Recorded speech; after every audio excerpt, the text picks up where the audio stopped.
Hello everyone, आज हम लोग अधिगम अशक्तता के बारे में पढ़ेंगे जो कि टेट सीटेट में आने वाले महत्वपूर्ण क्वेश्चनों में से एक है। ठीक है दोस्तों, एक क्वेश्चन जरूर आपको मिलेगा इसका हर साल। ठीक है, इसमें सबसे पहले हम लोग देख लेते हैं अधिगम अशक्तता। अशक्तता को या अक्षमता भी बोल सकते हो या फिर विकलांगता भी बोल सकते हो। ठीक है, या फिर मस्तिष्क विकलांगता या फिर कह सकते हो। ठीक है दोस्तों, इसमें क्या होता है कि वो छात्र जैसे पढ़ने लिखने या तर्क शक्ति को समझने में थोड़ा सा कमज़ोर होते हैं। ठीक है, तो ऐसी अशक्तता को क्या कहा जाता है? अधिगम अशक्तता कहा जाता है। तो इसमें सबसे पहले देख लेते हैं अफेजिया। ठीक है, और दूसरा है डिस्फेजिया। इन दोनों को हम इसलिए दो बार बोल दिया। पहला क्योंकि इसमें जो ज्या है इसका मतलब समझ लेना दोस्तों, ये एक ट्रिक समझ जाओ आप। ये जो ज्या है ये क्या है? भाषा संबंधी है।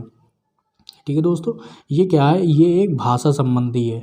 तो इसमें अफेजिया में क्या होता है दोस्तों, विचारों में थोड़ा सा वो समस्या पैदा करता है अभिव्यक्त करने में। ठीक है, कोई भी चीज़ जल्दी से सीख नहीं पाता है। ठीक है, भाषा का जो कम्युनिकेशन है या भाषा संप्रेषण है उसे वो सही से कर नहीं पाता है। ठीक है, बातचीत नहीं कर पाता है, तो उसे क्या कहेंगे? अफेजिया कहेंगे। ठीक है, डिस्फेजिया में क्या होता है?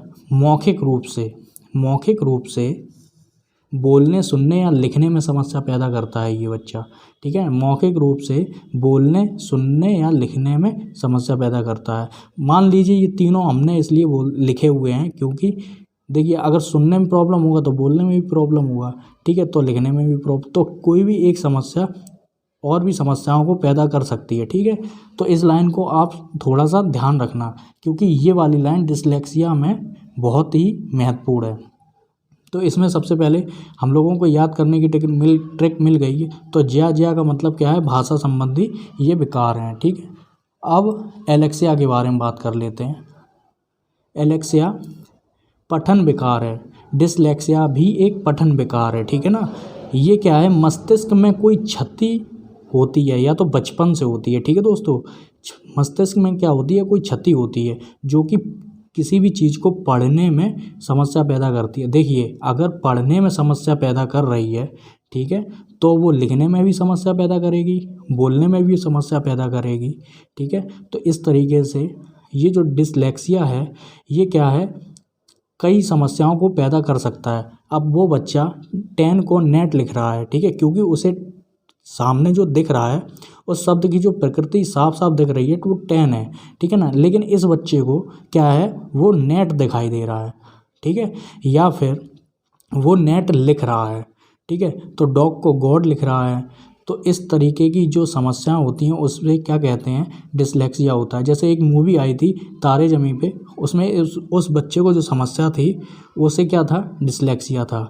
ठीक है, अब एक और बात इसमें समझ लीजिए, कभी कभार जब भी 2019 में जो यूपी सुपर टेट का पेपर हुआ था, यूपी में जो सुपर टेट का पेपर हुआ था उसमें क्या हुआ था? डिसलेक्सिया एक ऑप्शन में आया हुआ था। ठीक है, और उसमें अप्रेक्सिया आया था और डिस्प्रेक्सिया आया था।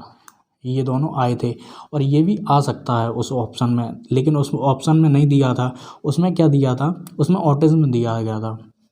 तो उसमें पूछा गया था दोस्तों कि पढ़ने और लिखने की समस्या कौन सी होती है। देखिए, लिखने की समस्या तो ये होती है अग्रेकिया, अप्रेक्सिया और डिस्प्रेक्सिया और डिस्ग्राफिया। ये क्या है? लिखने संबंधी समस्या है। ठीक है, तो वो क्वेश्चन थोड़ा सा उसने घुमा दिया। ठीक है, और ये दोनों क्या है? ये पढ़ने संबंधी है। ये क्या है?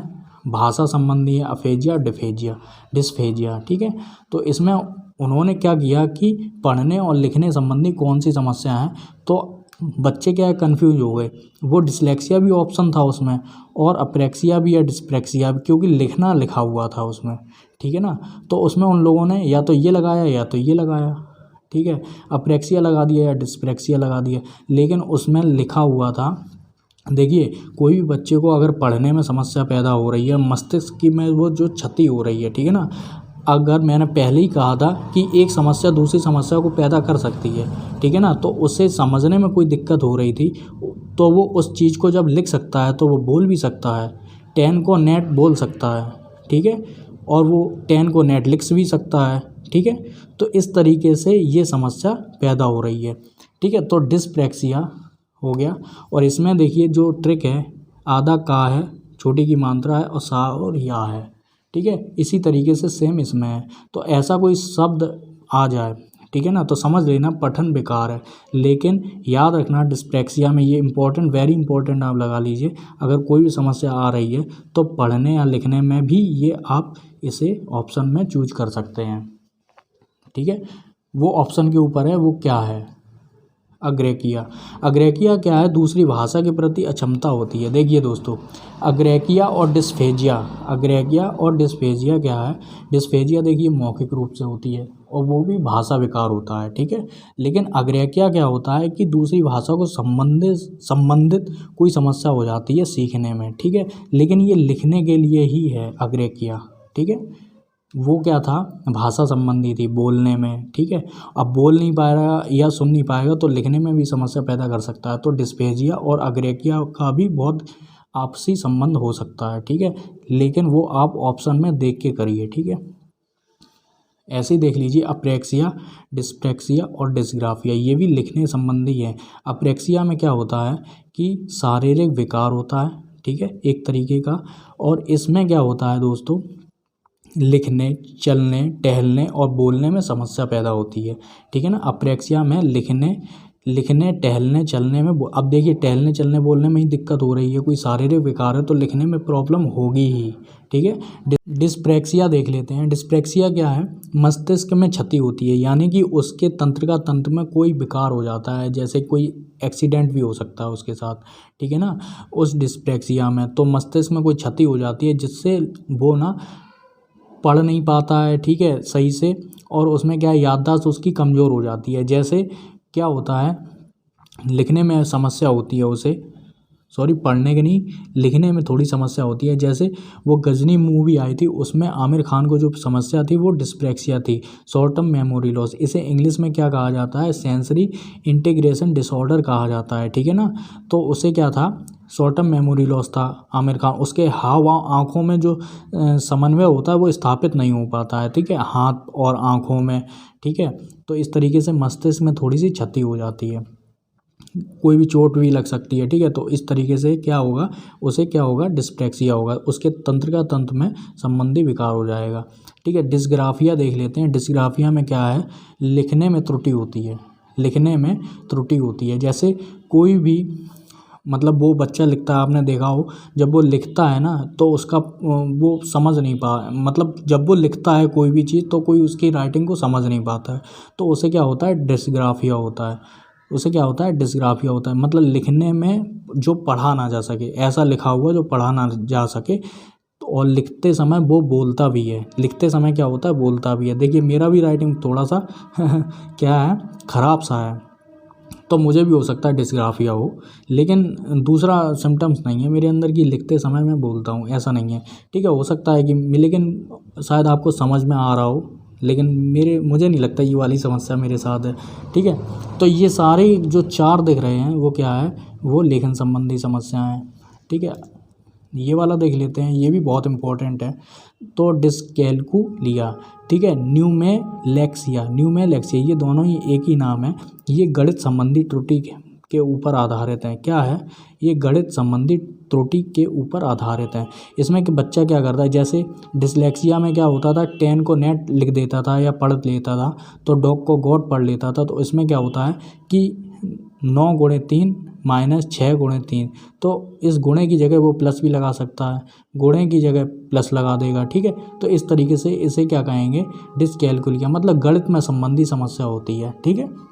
नेक्स्ट देख लेते हैं। नेक्स्ट है दोस्तों डिस्थीमिया। डिस्थीमिया क्या होता है कि जब गंभीर तनाव की अवस्था होती है तो उसे क्या कहेंगे, डिस्थीमिया कहेंगे। जब गंभीर तनाव की अवस्था होगी तो उसे क्या कहेंगे, डिस्थीमिया कहेंगे, ठीक है। सेकंड लास्ट देख लेते हैं, डिस्मोर्किया। डिस्मोर्किया भी एक मस्तिष्क विकार है, मनोविकार है, मस्तिष्क विकार कुछ भी कह लीजिए। डिस्मोर्किया क्या है, एक मस्तिष्क विकार है। तो इसमें दोस्तों क्या होता है कि बालक को या किसी बच्चे को भ्रम हो जाता है कि उसके कुछ अंग या 1-2 अंग छोटे या बड़े हैं या फिर अपूर्ण हैं, ठीक है। उसे क्या भ्रम हो जाता है, उसके जो अंग हैं, हाथ पैर, वो छोटे या बड़े हैं, तो ऐसा कोई भ्रम हो जाता है तो उसे क्या कहेंगे, डिस्मोर्किया कहेंगे, ठीक है। लास्ट वाला देख लेते हैं, हाइपोटोनिया। हाइपोटोनिया को क्या कहा जाता है? Floppy baby syndrome. ठीक है, इसमें दोस्तों क्या होता है, मस्तिष्क जब भी हम लोग कोई भी चीज़ शारीरिक क्रिया करते हैं उसमें सबसे पहले क्या होता है कि सबसे पहले मस्तिष्क से सिग्नल जाता है हाथ पैर में। ठीक है ना, मस्तिष्क से जो सिग्नल जाता है हाथ पैर में तभी हम लोग काम कर पाते हैं। लेकिन यहाँ पे क्या हो रहा है, हाइपोटोनिया में जब मस्तिष्क से कोई सिग्नल जा रहा है तो वो सही तरीके से अनुसरण नहीं कर पा रहा, उसकी मांसपेशियाँ ठीक तरह से काम नहीं कर पा रही हैं। ठीक है ना, तो ऐसे बच्चे क्या होते हैं, क्लास में ना ढीले ढाले बैठे रहते हैं। ऐसे बच्चे क्या होते हैं, क्लास में ढीले ढाले बैठे रहते हैं। ठीक है दोस्तों, यहाँ पे हम लोग ये टॉपिक ख़त्म करते हैं। नेक्स्ट टॉपिक पे मिलते हैं दोस्तों, अधिगम स्थानांतरण हम लोग पढ़ेंगे। ठीक है दोस्तों, पूरा वीडियो देखने के लिए बहुत बहुत धन्यवाद। और दोस्तों इस चैनल को सब्सक्राइब कर दीजिए दोस्तों, और ऐसे ही बढ़िया बढ़िया टॉपिक लेकर हम आपको बताएंगे। और टेट सीटेट के लिए भी और भी मैथ के भी बहुत सरलता से हमने बहुत अच्छे से समझाया दोस्तों। तो आप मैथ प्लेलिस्ट में जाके देख लीजिए। ठीक है दोस्तों, मैथ कोई भी टॉपिक होगा मैथ का वो बहुत ही सरलता से बताया गया है। ठीक है दोस्तों, पूरा वीडियो देखने के लिए एक बार फिर से धन्यवाद।